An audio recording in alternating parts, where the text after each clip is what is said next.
there's not a ton of signed writers in Nashville. And I kind of just flipped it and I was like, all right, if this will get me out of bartending, if I can just wake up and do music all day, I don't care what you call it. I shifted from writing songs for other people. And I just kind of threw that out and I was like, you know what? I'm just going to write songs the way I'll write them when they come out. And I was a fan of R&B, Southern rock, and just kind of started blending those worlds together. I wrote a song called Slow Dance in a Parking Lot, which ended up being my second or third single. I got a meeting with Universal. I remember thinking, like, this is weird that they're not a publisher, they're a record label, but I'm having this meeting.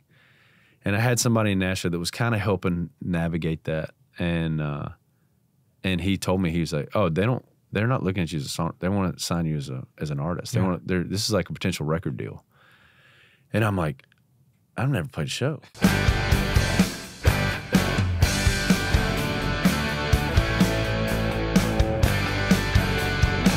Jordan, how are you? Looking Doing good, great. brother. Thank you. I know we met with the full-on album rollout. So Crazy. You did the Today Show this morning. Yeah, Today Show this morning. And it's been really busy last couple of weeks.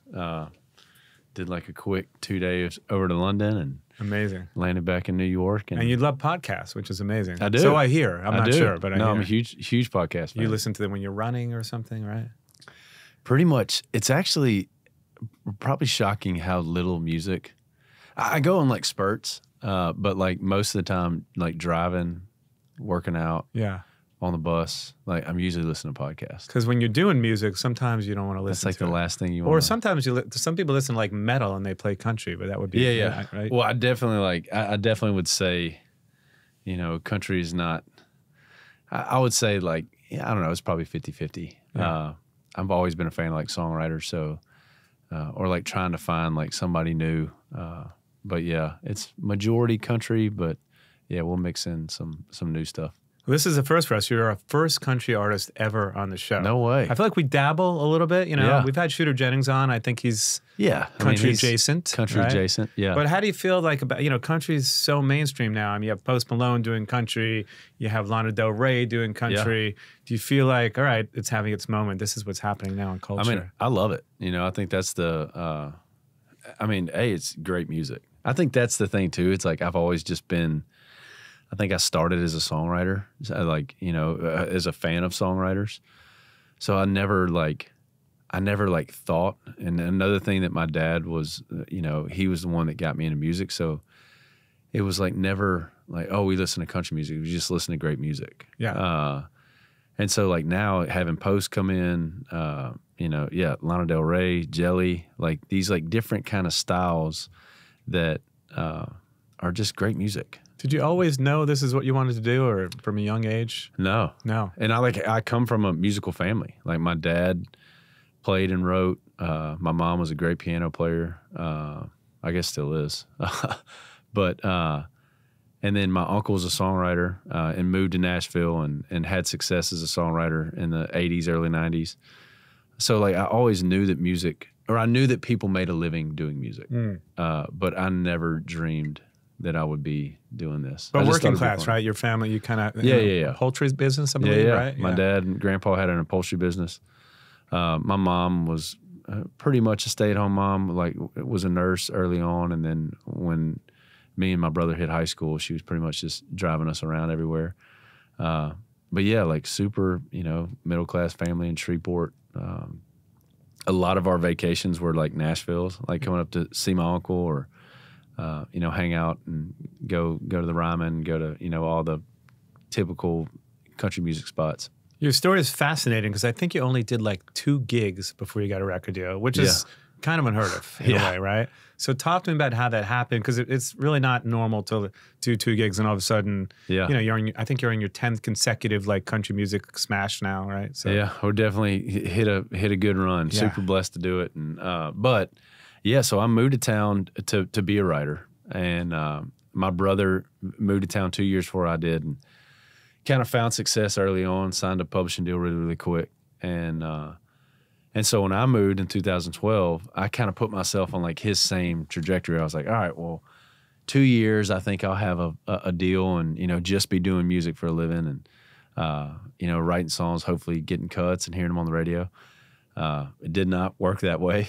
But yeah, songwriting was all I wanted to do. And I was bartending and, probably about year 5 of being in Nashville, waking up right during the day, going and bartending at night.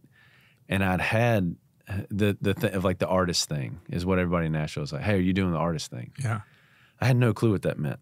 And I would always just say like, oh no, I don't want to be I'm not doing the artist thing. And I was really struggling kind of in these meetings because I was like, man, I just want to be a writer. And everybody would be like, man, that's a tough way to get it done. And they would pass on me. And till finally I started writing with these guys and they were like, yeah, I'm doing the artist thing and I'm about to sign a publishing deal and talking to these labels. And really in my mind, I was just thinking like, wait a second. If that's all they're saying they're doing, well, then I'm doing the artist thing. Right. So I literally like flipped it and was like, okay, I want to be an artist now. Is it like 1 out of every 3 people in Nashville is doing the artist thing? It feels like everyone there is in music. I've been there a few times, but it doesn't feel like anyone there. I mean, there's people there that work regular jobs, obviously, but the majority of people I meet, they're all in music and connected to it. So. Yeah, either on the production side, studio, musician side. But yeah, the writer side, it was kind of that. It was just there's not a ton of signed writers in Nashville, and I kind of just flipped it. And I was like, all right, if this will get me out of bartending, if I can just wake up and do music all day, I don't care what you call it, like and that was when I kind of started. Well, I shifted from writing songs for other people, hearing that like Tim McGraw and name another artist, they're making a record, they're looking for songs. So I would go in and try to write a Tim McGraw song. And I just kind of threw that out and I was like, you know what? I'm just going to write songs the way I'll write them when they come out. And I was a fan of R&B, Southern rock, and just kind of started blending those worlds together. And that was really when I started taking some meetings. And one of my first meetings, I wrote a song called Slow Dance in a Parking Lot, which ended up being my second or third single. And I got a meeting with Universal at the time, now MCA, but and I went in and I was like, I remember thinking like, this is weird that they're not a publisher, they're a record label, but I'm having this meeting. And I had somebody in Nashville that was kind of helping navigate that. And he told me, he was like, oh, they're not looking at you as a song. They want to sign you as an artist. This is like a potential record deal. And I'm like, I've never played a show. Like, I better get on it. Yeah. Yeah. And I went and took the meeting and she was like, well, where's your next show? We'd love to come watch you live. And I was like, oh yeah, I think I got one next month. And went home and started putting together a band. And it's amazing because the bands like Simple Plan that they were in here about a month ago, and they actually passed out lyric sheets to all their friends because they had a label coming down. Atlantic Records flew out, and they're like, just memorize the lyrics so it looks like we have a lot of fans. So people do that, right? They're just like your first show. You did that. So yeah, we went back to. I booked 2 shows in like Birmingham and another little bitty town in Alabama, and it was like a Monday and a Tuesday night. And the first show I ever played. It was a 4-hour gig. A 4-hour gig? 4-hour gig. Is that covers or all originals? Yeah, well, for me, it was all covers. Pretty much covers. And we really just learned about 65, 70 minutes of music. And we were just like, guys, we just have to play this. We start it, and once we get to the end, loop her back around. And we're just going to hit it again and hope that it's a new batch of people in there. Any rock stuff in there, or was it all country? Oh yeah, like we covered a ton of like I'm a big Petty fan, so like we were doing a lot of Allman Brothers, Petty, and then I would throw in like R&B stuff. I was covering Usher, I was covering like anything under the sun, and then obviously a lot of like just traditional classic country bar songs. But my first show ever was me, my bass player, my drummer, my guitar player, the sound guy. Who also doubled as the door guy, 2 bartenders, and 1 guy at the bar that was playing the, the games where you have to like match the 2 photos and you got to find the differences. Right, sure, yeah. He played that for an hour and a half, never even looked at us. Right. And it was the best thing that could have happened because it was basically just a paid rehearsal. Yeah. You're like, we're on to something. Yeah, I was like, and this couldn't have gone better. Right. Like, if he's not looking up, we're doing something right here. And we played those 2 shows. I did that for 2 weeks. I went and played Monday and Tuesday night, and then I went back to my hometown and opened for Eli Young Band, where I knew I would have friends show up. Exactly what you were just saying. Like, so at least they'll be there to see me play. But yeah, that was my first showcase for a label. Do you find that you need to move to Nashville because that's just where it's all happening? Like, was LA consideration, New York, or was just, I got to be in Nashville? Yeah, not for me. I was always, it was Nashville. That was the only one I really thought of. Were there any musicians like in Louisiana growing up that you would play with, that you would get together with? It was all just... So it was actually, my brother was he started when we were in school. I was at LSU. And so he started his junior year just doing like the Baton Rouge bar circuit. So he was playing, the dollar beer nights at like the bars we were hanging out at. And so me and him would like started writing songs in college.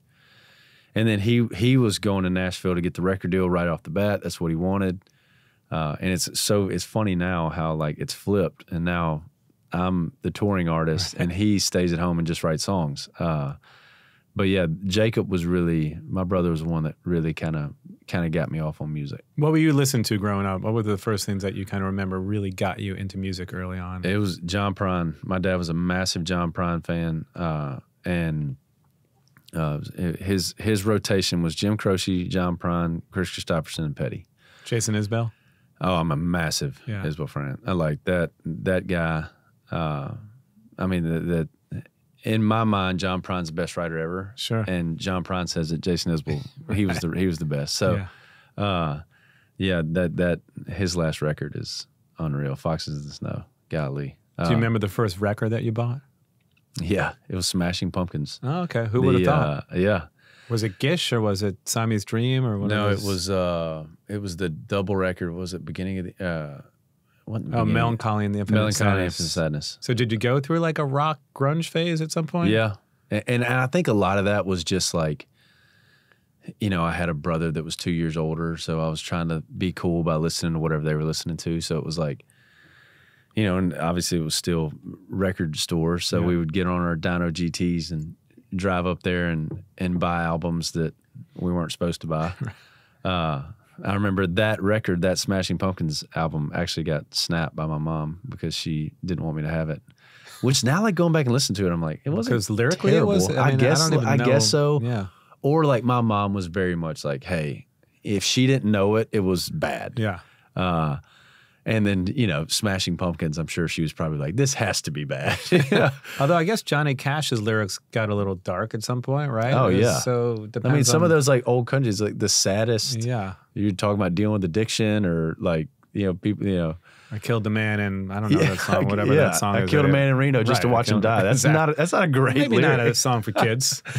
But so there was no scene really growing up musically, in Shreveport when you were growing up. No, and it's crazy because like Shreveport is such a rich musical history. Yeah. James Burton is a Shreveport guy. Kenny Wayne Shepherd. Sure. It was that kind of, which still I think influenced me a ton, and just being around such amazing musicians, at least knowing that they were, my hometown was synonymous with them. There was Elvis Presley was the Hayride, Louisiana Hayride was there, so like. There was just a ton of like just rich musical history that kind of shaped it. And too, I always say like, it was like the burnt CD era for me. Like that was whenever I was like really falling in love with music. Yeah. So remember you used to have to do that. If you liked someone, you'd burn them a CD. Yeah. Or make them a tape even before that. Like I'm ancient, so I'm going, but no, that mixtapes. That was it. Yeah. Like, and so like we'd get on BearShare or Napster or whatever and download songs, and then you'd go to a party, and whoever had the best burnt CD, right. got to play it, and then you're picking up all these other songs that you're like, wait, who is that? But yeah, it was. I'm glad I had that because it did just kind of widen my love of music and kind of taught me not to view it as like, I think country is what I grew up with, so like I always go back to that as the music that helped get me where I'm at, and it is my love of music bases out of that. But man, so many great bands that I've come across that, you know, I'm glad that I just didn't have the blinders on to just love country and not look outside of that. Yeah, you once said that you sort of tried to run away from music, but it kind of found you. What do you mean by that? Because is it something you knew that you should do, but it wasn't really your calling in life in a way? Well, I think it was. I almost think I had too much of a look behind the curtain early on. Sure, because with your brother, with my brother, with my uncle, and so like when my uncle was doing great and he was having singles out, everything was awesome. And then he had the 3-4 lull years where nothing was happening. And, you know, you could kind of tell that he was struggling. So I think maybe, you know, and too, being raised, like, it's just like, go to college, do the thing that everybody's supposed to do, get the job, you know, have a job when you graduate, you know, do the white picket fence thing, 9 to 5, that, which sounds super safe. Yeah. What would you be doing if you weren't doing this? So I went to college for environmental science, and I was probably going to go in oil and gas. So not that exciting, I guess. Right? Yeah, yeah, like anything. And that's at the time it was kind of like, all right, what can get me out of here? I started as a physics or a engineering major and couldn't pass physics, so I was like, all right, I don't want to be in college much longer. What can I go to that most of my credits transfer to? And then I just started looking at like, okay, what's the highest paying job with this degree, which was at the time oil and gas. So yeah, I think it was like just to look behind how tough it was to make it in music. It was obviously something I've always been passionate about, but I say that because I got a job with an environmental company in Baton Rouge after I graduated. And I was just kind of living through my brother being in Nashville, and he was, you know, sending me songs he was writing or telling me he bumped into, you know, whatever writer was at a writer's round and got to hang with him. And I'm back in Baton Rouge, like, God, I wish I was doing that, you know? And it finally just won me over, and I was like, all right, I've got to go give this a shot. Yeah, and I moved in 2012. So eventually you're bartending, you literally do 2 gigs, and then you get a record deal. But how do you get the deal? Well, so I'd met the label that you were referring to before, and was that meeting the meeting that actually led to you getting your deal, that initial meeting? That was the one that basically showed me that they were interested and they want to see a show. And they came to a show, and I think watched me and were like, this guy has no clue what he's doing. Right. Because, I mean, I look back on that and I'm like, dude, there's no way I knew how to banter in between songs. There's no way I knew how to conversate with the crowd. Whatever was on my set list, I was playing it. You know, I didn't know how to change, or, you know, I was just brand new to it. And so that ended with basically me coming back to town, not hearing from him for a while. So I was kind of like, all right, that obviously didn't go well. Luckily, there was another label in town that was interested and wanted to see another one of my shows. So I kind of was like, all right, well, maybe I can get something going with them. And I called MCA and I was like, well, what do I need to fix? And she was like, you seem really, really green. And I was like, well, I'm gonna come clean here, okay? I've never played a show before. Right. I am green. Let's give you a multi-million-dollar record. Yeah, right? like, and I think it was great because, you know, you hear the horror stories of like, oh, you sign a label deal and they don't do anything with you for 2 years, 3 years, or you're in debt for millions of dollars. Yeah, and everything. like, and so with that, it was almost probably an easy signing for them because I was like, hey, whatever you put on that paper, I'll sign it. Right. I just don't want to bartend anymore. And they were like, we'll give you a deal, but you're not doing anything for 2 years other than figuring out how to become a performer and write songs, make a record.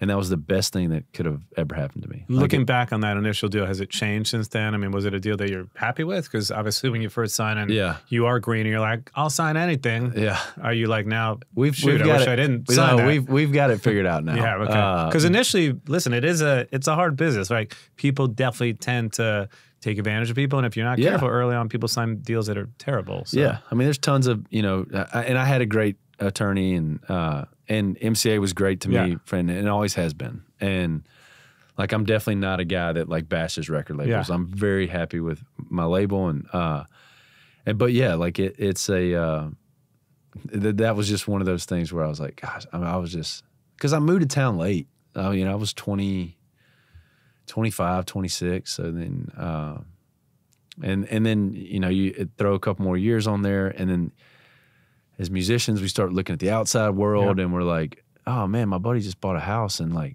I think I'm going to be late on rent this month. And that kind of starts to pile up. And,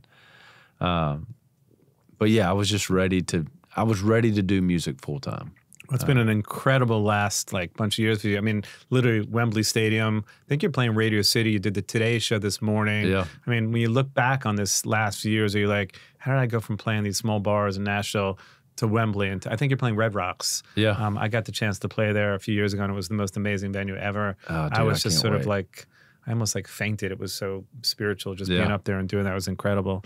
But yeah, I mean, are you sometimes pinching yourself thinking, you know, I literally was playing small bars some years ago and now I'm playing Wembley. Yeah, 100%. Yeah. I mean, and you know, even after the successful years we've had, it's still like just a crazy, you know, it's almost like, I say it's a pipe dream to move to town and think this is going to happen. Mm-hmm. So like almost in the back of your mind, like even going back to the record deal, it's like, yeah, I'm going to sign this because like, let's be real. This probably isn't going to work. Right. Well, there are a ton of artists yeah. that are just tax losses for Yeah. a lot of labels.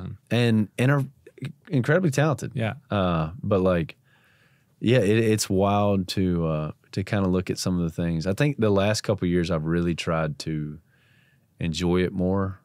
I don't know. And maybe you were able to get on it on the front end and like really drink in like some of the really cool things that y'all were getting to do.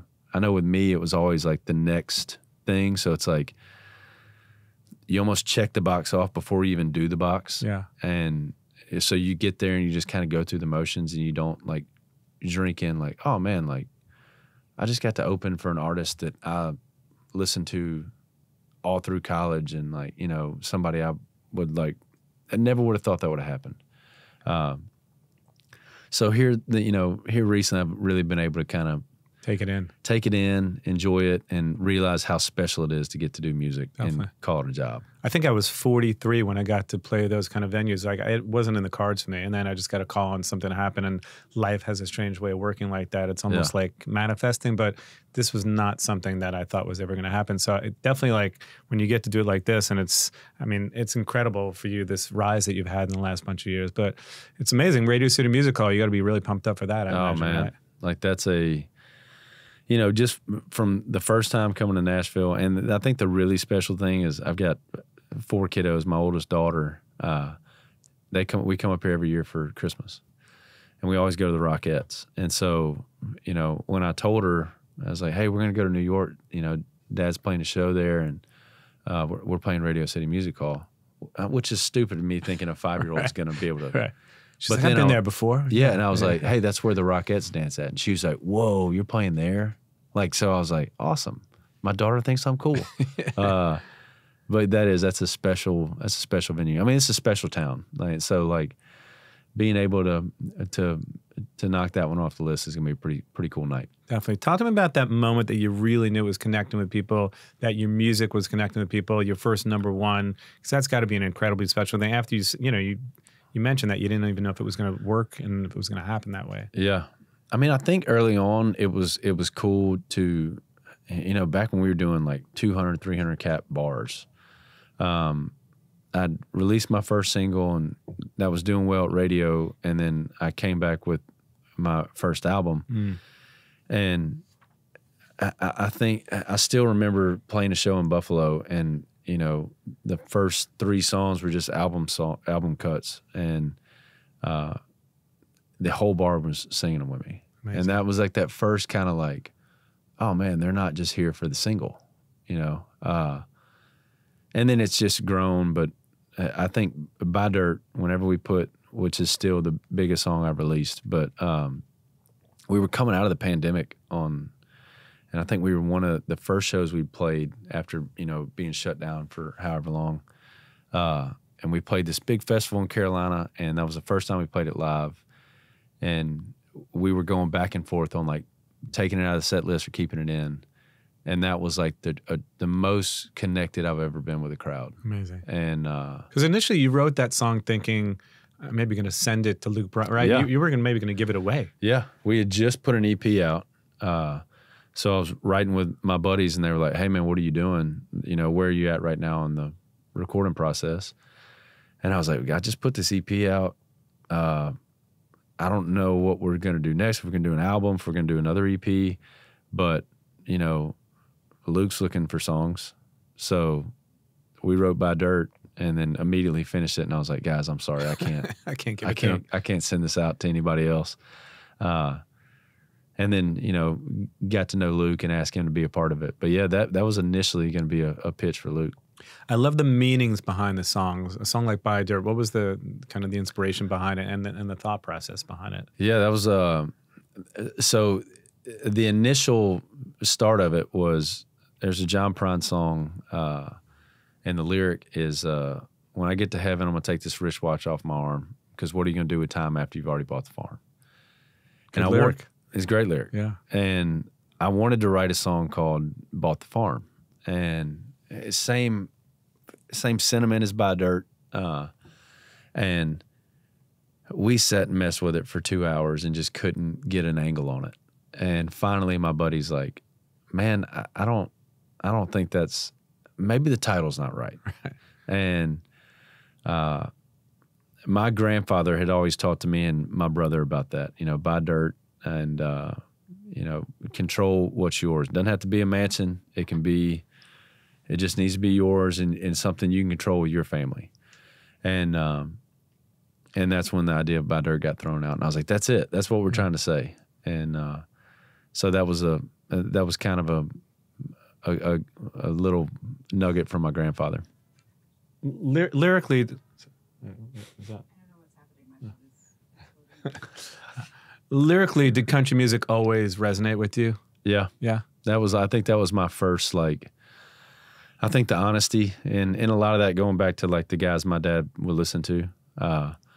You know, sometimes, I mean, I remember listening to Prine songs or Jim Croce songs at 8 years old, not having a clue what they were talking about and having to like talk to my dad about it. Right. And, you know, my dad explained to me what he means by it or what he's saying here. So I think just from an early age, there was something that hooked me there, that I just, and still to this day, the honesty, the authenticity of it, that's what is always going to draw me back to country music. It is pretty amazing, though, how mainstream it's become. I mean, I was just watching this video of Post Malone in his like early years. Have you ever seen this video when he does like, it's like R&B or something? Yeah, yeah. And now to see his progression and it's country and pop, but those early videos are pretty amazing to what he's become. Yeah. And the music, like I said, from Lana to Beyonce, it feels like everyone has their hands in country. Yeah. Do you feel like this is the moment now for the music? And obviously your success is indicative of what's going on with it too, but. I mean, I hope so. Yeah. And it's strange too to like, I feel like that's a hot debate in Nashville. You know, it's like. You mean the Post Malone videos or just like. Just like any like outsider coming into country. Well, who actually, it's a good, point. Like, who do you think is working in that sense? Like, do you think the Beyonce record really works? Is Lana Del Rey doing her country take or Post doing country? Does that all work for you or does some of it not work that well? Well, I mean, I think it works if it's great. Yeah. Like, I wouldn't even view it as like a, like that's the thing is like I don't even like putting the country, and there's probably a ton of people in Nashville that hear me say that and they'll be like, "Oh, you don't respect country music." I love country music. I literally do it for a living. Yeah. And but like I also love great artists. And like, I mean, one of my favorite singer-songwriters is a Northern Ireland guy. It's Foy Vance. I don't know if you would call him country. It doesn't mean he's not great. Or that like his songs couldn't work in the country world. So I think the label is kind of weird to like throw on it. I think you have more traditional country artists. Cody Johnson is another guy that's amazing and crushing it. Definitely. Jelly crushing it. Post Malone doing stadiums with Jelly. Yep. And that's a country tour. And I don't know, it just like, sometimes it gets under my skin to think like, oh, you can't do that because you're not country. It's like, but what is country? Sure. Like, well, I mean, like, these days it could be anything. I know. Yeah. And like, is it a cowboy hat? Is it do you have to have horses? Like, what is the like? I think that's why I connect with it more now, because growing up, I just saw it as the cowboy hats and the horses and the cows. And I was like, I don't really, I'm like a rock and roll kid. I'm trying to find my way. I always loved the Stones version of country, Dead Flowers. Yeah. And I loved when other, obviously Petty, you mentioned Petty. Yeah. Petty could be country in a way. It's kind of country to me. Yeah. Like there's a lot of songs like that you're like, that's easy.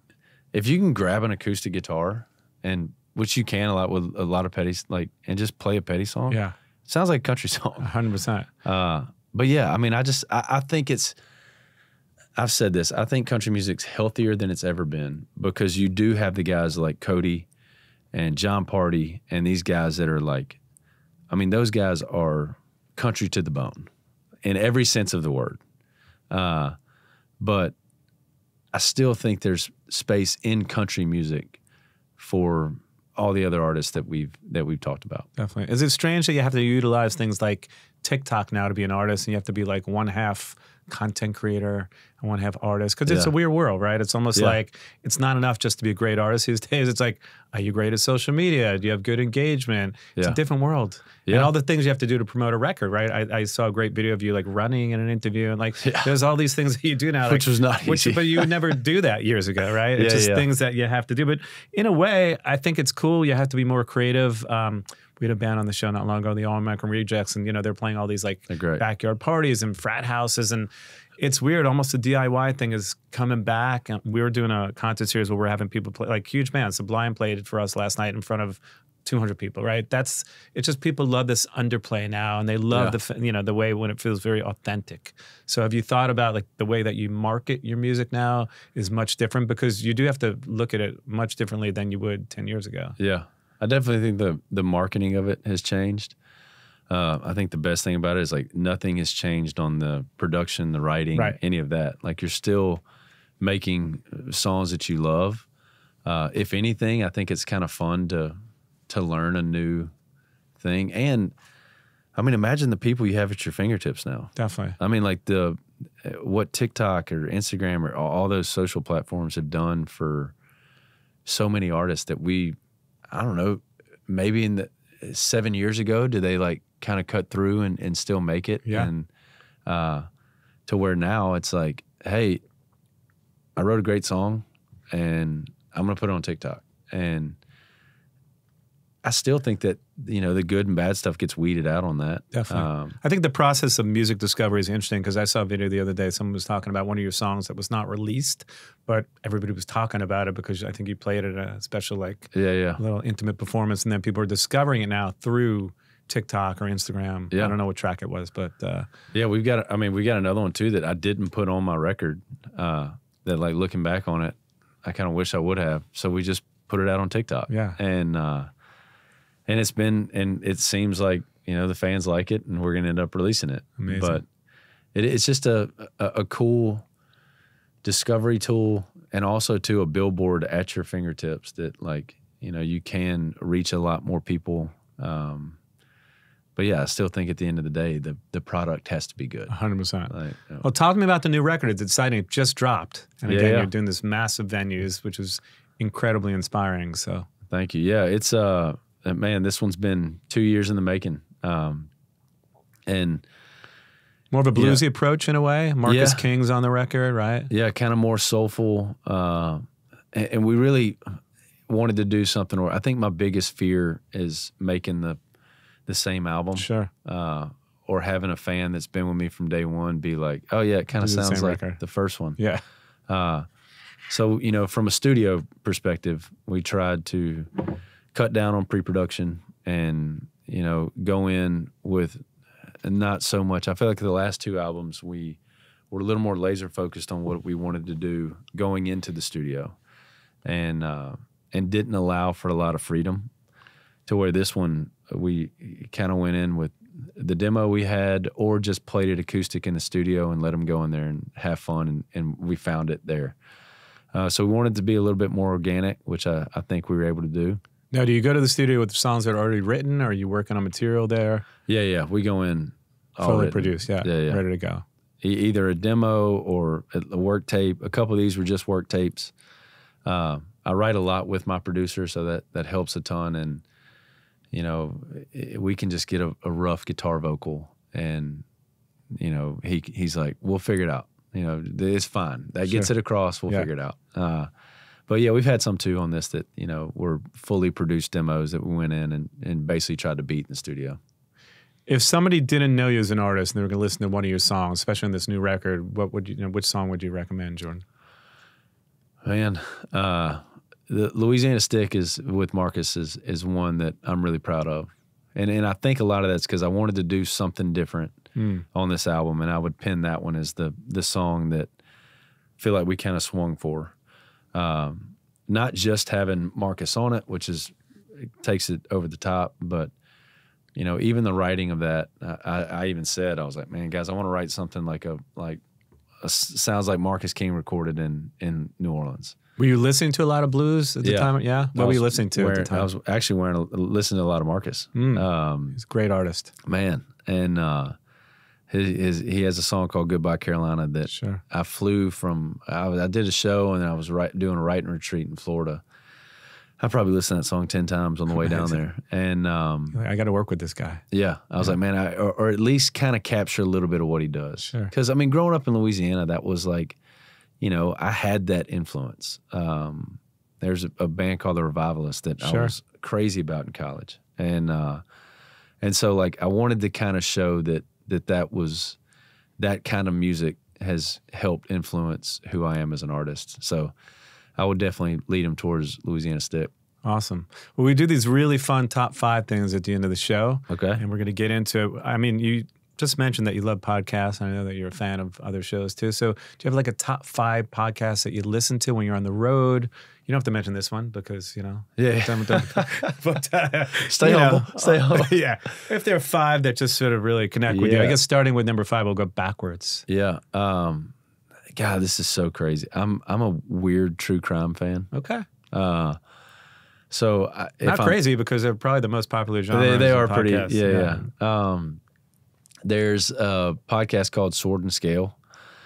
Their whole thing is like, this is a podcast about how the worst monsters are real, and it just goes through a bunch of true crime. I gotta check. I have to listen to that by myself because if I listen to it with anybody else, they're like, "Dude, this guy's off. Like, why does he like this?" Net Positivity, John Chris is one. I just think he's hilarious. Yeah. And is a buddy, so I listen to that one a lot. The Duck Call Room, which is being from Louisiana, I'm a big outdoorsman. Yeah. What is that about? Is that like it's the Robertson family out of Monroe. I'm a big fan of that one. Unashamed is actually the other side of the Robertson family that I keep up with, and I listen to a ton of Theo Von. Theo Von's number 1. Theo Von's probably number 1. He's a funny guy. I have to give it to him. Dude. Yeah. It's almost like some of the stuff that comes out of his mouth, you're like, did he just say that? But, you know, it works for him. It works, and I think the guy's a genius. His brain works so much faster than the average, or maybe I'm just slow, but like... well, highly intelligent, but sometimes you're like, is it that or is it, what is it? Right? But I do listen to a lot of Theo. Amazing. Do you have like a top 5 new country artists that you're really inspired by right now, Jordan? Yeah, I'm actually bringing one out on tour this year. His name's Vincent Mason. So I'll start from, all right. Number 5, I guess, yeah. Yeah, number 5, I'll go a guy named Hudson Westbrook. Hudson's really good, great songs. See who's not. Ashley Cook is another one that I'm a huge fan of. Are you taking any of these artists on the road with you? I've toured with Ashley. Okay. I'd say, I mean, Zach Top is one that is crushing it. Great picker, great singer, great songwriter. Vincent Mason and number 1 for you, man. Top new country artist, according to Jordan Davis. Is it Jordan Davis himself? Huh? God, no. You're not new anymore. Yeah, I've been around for a minute. That's true. Golly.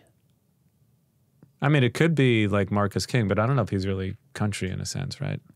Sort of. But you know what? If I get a chance to say Marcus King, I'm gonna say it. So I would say Marcus King. #1 Marcus King. Yeah, we love that. Are you a big foodie? Oh yeah. Awesome. Are you eating on the road? Are you eating burgers? I don't know what your cuisine de choice is. So we try to stay, we try to stay as healthy as possible. Okay. But it's hard on the road. It's tough. Yeah. I mean, I can never eat healthy on the road. I'll give the 5. All right, so I'll start at number 5. Are we going top burger places? I mean, that's what I was going to ask you. Oh, top 5 burger spots? Well, I was going to ask if you're into burgers. If not, we can change it up. No, so cheeseburger's my favorite thing in the world. Top 5 burger spots according to Jordan Davis. Start with number 5. Number 5, I'd have to say there's a place called Mother's in New Orleans that has a great burger. Haven't been there? It's great. Awesome. They're great. Po' Boys is their thing, sure. Yeah, that's the thing. Yep. The great burger. God, where's another? Because you travel, so this could be anywhere across the country. Anywhere. I mean, you're in a different city every day. So you were in London a day ago. Yeah. I actually had a great cheeseburger over there. In London? Can't remember the name of the place. Okay. Well, it was at the hotel we stayed at. Well, I know there's a great burger spot in London, somewhere downtown. Burger Up in Nashville was probably my top. Mm. It's ridiculous the amount of money I've spent on Uber Eats from Burger Up because, and it's so close that I feel like the Uber Eats guys drops it off and looks at me like, really, bro? You have me run this to your house? Right. So Burger Up, I'll say there's a place in North Louisiana called Hamburger Happiness. It's in between Minden and my hometown of Shreveport. Little bitty old gas station that they turned into a burger spot. I love those kind of things. Oh my gosh. Where's Guy Fieri when you need him? I know, right? It would be that. It's diners, it's diners, drives and dives. Sure. But then we got 2 more. I mean, I don't know if there's places in New York or LA that you've been to. I mean, I'm sure that you've been to a lot of burger spots, it sounds like, but yeah. A lot of good burger joints in New York and LA too. Yeah. You ever try like Red Hook Tavern? That's a good spot. Yeah, the place is awesome. Yeah. We actually tied one on pretty good over there one night. Okay. After it was our last time in, because we went to, what's the barbecue spot over in Red Hook? Home team or hometown? Yeah. I don't live in Brooklyn, but I feel like I've heard of it, yeah. I'll say LA. I love the Sunset Marquee out there. Sure. And the restaurant there is fantastic. And I do love their burger. All right. So is that going to be your number 1? Or is the spot? I still say I'll put that number 2. Okay. And I'll put Burger Up in Nashville number 1. Go check out Burger Up if you haven't. It's great. And go check out Jordan Davis on tour, the new record. So exciting. Thank you. Thank you for having me on, man. Thanks for coming on. It's great. Awesome. First country artist. Hey. I appreciate it. Hopefully more to come. Hopefully I'm the first domino. They just keep coming in. More to come. Yeah. Appreciate it, Jordan. Thank you. Thanks so much. Next up, Jordan Davis. And turn this truck around.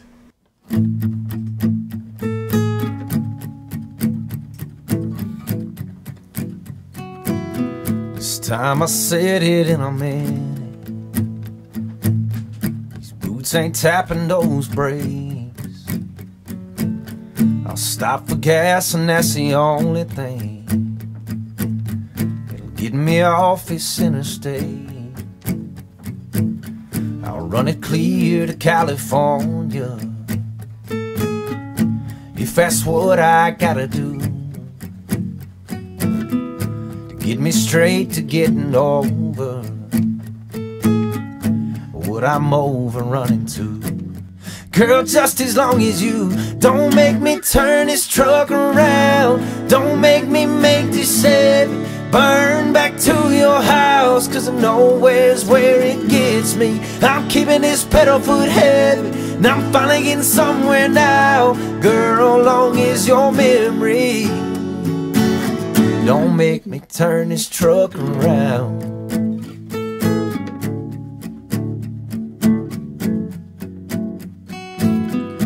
I ain't letting no love song remind me how loving you feels, 'cause I'll be right back to all wrong.